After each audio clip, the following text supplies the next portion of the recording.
አቤት ቅዳሴ ላይ እሁድ ቀን እኮ ቪዲዮ ይዞ መቆም ነው። ሰው ይገባል ይገባል አሃዱ እየተባለ አንዳንዶቻችን ቀጥ ብለን አሃዱ ሲባል እየሰማን ነው። አንዱ ልፍ ሲል አተቁም እኛም አቋረጥን ቅዳሴውን ማለት እሱ ምንም አይመስለውም። ምን አሃዱ የሚባለው ምንድነው? ይመጣል አውደ ምሕረቱ ላይ መስቀል አይበሉት ምን አይሉት የሆነ ነገር ይሰራል። ከዛ ይሳለማል። ሙዳየ ምጽዋት ውስጥ የሆነ 100 ብር ይከታል። ደሞ ኮራ ያለ ደሞ ይወጣል። በቃ አለቀ። ቅዳሴ እየተቀደሰ አንዳንዶቹ መቁጠሪያ ያጫዋሉ።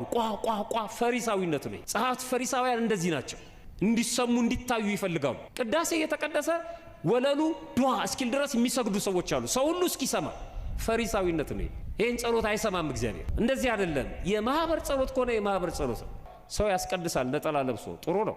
ልክ አሜን ከተባለ በኋላ ነጠላውን ማጠፍ የሚጀምረው የት ነው? መቅደስ ውስጥ። እዛው ያራግፋል። ግማሹ ግራና ቀኝ ይዞ ያጥፋል። እዛ ቤተ መቅደስ ውስጥ ነው፣ ቤተ ክርስቲያን ውስጥ አራግፎ ነጠላውን ፌስታል ውስጥ ከቶ ይወጣል። ምን ማለት ነው? ልጆች የምታስቆርቡ እናቶች ልክ እግዚኦ ሲባል ተሸክማችሁ ታመጣላችሁ። ካስቆረባችሁ በኋላ ይዛችኋቸው ትወጣላችሁ። አሜንም አልተባለ። ይሄ እኮ ዘርፎ መውጣት ነው፣ ሰርቆ መሄድ ነው። የሰው ቤት እንኳን ዝም ብሎ ድግስ ቤት እንደተገባ በቁም በልቶ ወዲያው አይወጣም። ቁጭ ይባላል እኮ ትንሽ።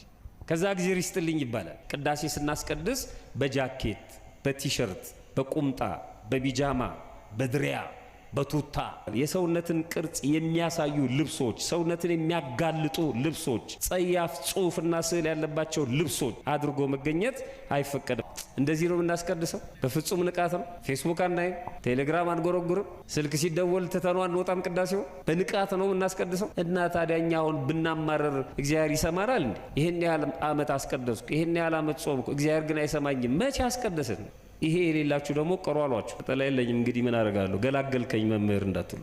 ድሮ ሰው ከቤተ ክርስቲያን እንዳይገባ ይከለከል ነበር። ያለቅሳል። 3 ቀን እንዳትገባ፣ 7 ቀን እንዳትገባ ከናቱ ሲለይ ማለት ነው። አሁን ካህኑ መጥተው 10 ቀን እንዳትገባ ቢሉት ገላገሉኝ እንደውም ነው። ዝም ብለን ነው የምንመጣው እኮ እኛ። እንዲሁ ዝም ብለን እንገባለን እንወጣለን።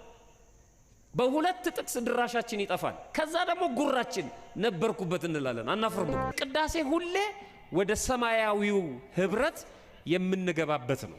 ተክተን ልናስቀድስ፣ ተክተን ወደ ቤተክርስቲያን ልንገሰግስ ይገባል ማለት ነው። ፈጣሪያችን በቸርነቱ አስቀድሰን ለመጠቀም ያብቃ።